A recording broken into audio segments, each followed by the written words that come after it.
दोस्तों, महाभारत में अभिमन्यु को चक्रव्यूह में घुसना तो आता था, लेकिन बाहर निकलना नहीं आता था। वैसे ही आज के शेयर मार्केट में 90% इन्वेस्टर अभिमन्यु हैं। हमें किसी के कहने पर या न्यूज देखकर बाय बटन दबाना तो आता है, लेकिन एग्जिट कब लेना है, प्रॉफिट कब बुक करना है और लॉस कब कट करना है, ये नहीं आता। इसका रिजल्ट ये होता है कि हमारे पोर्टफोलियो में दो तरह के शेयर्स रह जाते हैं। पहले वो जो लॉस दे रहे हैं, पर हम इस उम्मीद में बैठे हैं कि कभी न कभी तो वो वापस ऊपर आएंगे, और दूसरे वो कंपनी जिन्हें हमने थोड़े से प्रॉफिट में डर के मारे बेच दिया और आज वो कई गुना हो गए हैं। अगर आप भी इस ट्रैप में फंसे हैं तो ये वीडियो आपके लिए है। आज हम सीखेंगे द आर्ट ऑफ सेलिंग।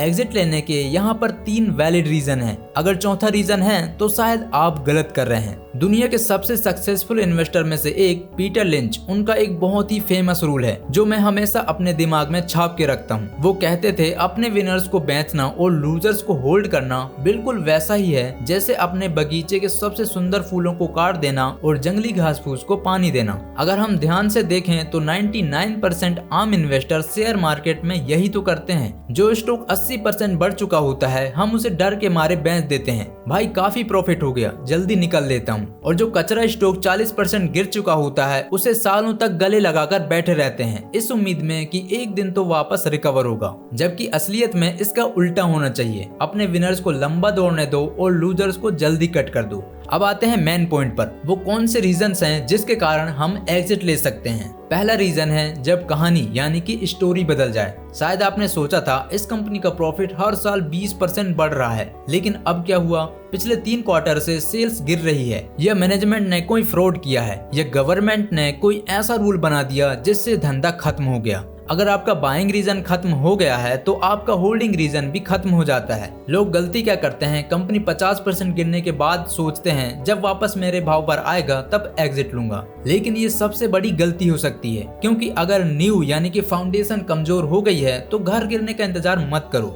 ऐसे में समझदार लोग लॉस बुक कर लेते हैं और अपने बचे हुए कैपिटल को बचा लेते हैं। इसे इन्वेस्टिंग की भाषा में स्टॉप लॉस कहते हैं। रीजन 2, दूसरा रीजन जो सुनने में अजीब लगेगा पर सबसे जरूरी है, वो ये है कि जब आपका गोल पूरा हो जाए। हम पैसा क्यों इन्वेस्ट करते हैं? सिर्फ मोबाइल स्क्रीन पर नंबर देखने के लिए नहीं, हम इन्वेस्ट करते हैं लाइफ के गोल्स के लिए। घर लेना, कार लेना, शादी या रिटायरमेंट। मान लीजिए आपने 3 साल पहले इन्वेस्ट किया था ताकि आप एक कार ले सकें। अब मार्केट अच्छा जा रहा है, आपका पैसा बढ़ गया और आप कार ले सकते हैं। तो ऐसे टाइम पर एक डिसिप्लिन इन्वेस्टर अपना प्रॉफिट बुक कर लेता है। लालच मत करो कि थोड़ा और बढ़ने देता हूँ, महंगी कार लूंगा, क्योंकि अगर कल मार्केट गिर गया तो कार तो जाएगी ही, आपका कैपिटल भी फंसेगा। Investing is a tool to achieve life goals, not a video game to maximise score. जब मंजिल आ जाए तो ट्रेंड से उतर जाना चाहिए। रीजन 3, तीसरा रीजन है अपॉर्चुनिटी कॉस्ट। कभी कभी आपका शेयर बुरा नहीं होता, वो कंपनी अच्छी है, प्रॉफिट भी कमा रही है, लेकिन वो स्लो हो गई है।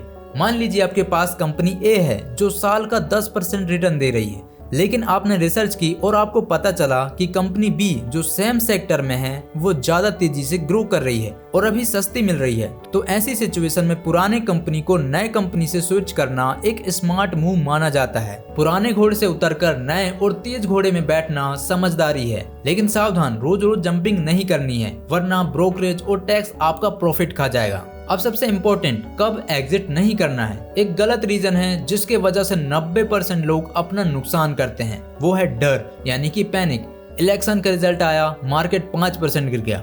कोविड जैसी खबर आई, मार्केट क्रैश हो गया और आपने डर के मारे अपने हीरे जैसे स्टॉक्स को कौड़ियों के दाम में बेच दिए। ये एग्जिट स्ट्रेटजी नहीं है, ये वेल्थ डिस्ट्रैक्शन स्ट्रेटजी है। अगर कंपनी का बिजनेस अच्छा चल रहा है और मार्केट किसी न्यूज की वजह से गिरा है तो वो एग्जिट करने का नहीं बल्कि इन्वेस्ट करने का मौका होता है। वॉरेन बफेट कहते हैं the stock market is a device for transferring money from the inpatient to the patient, यानी कि शेयर मार्केट में पैसा बेसब्र लोगों से सब्र करने वालों के पास जाता है। तो अगली बार जब आपको एग्जिट करना हो तो खुद से ये पूछना, पहला, क्या कहानी बदल गई है? दूसरा, क्या मेरा गोल पूरा हो गया है?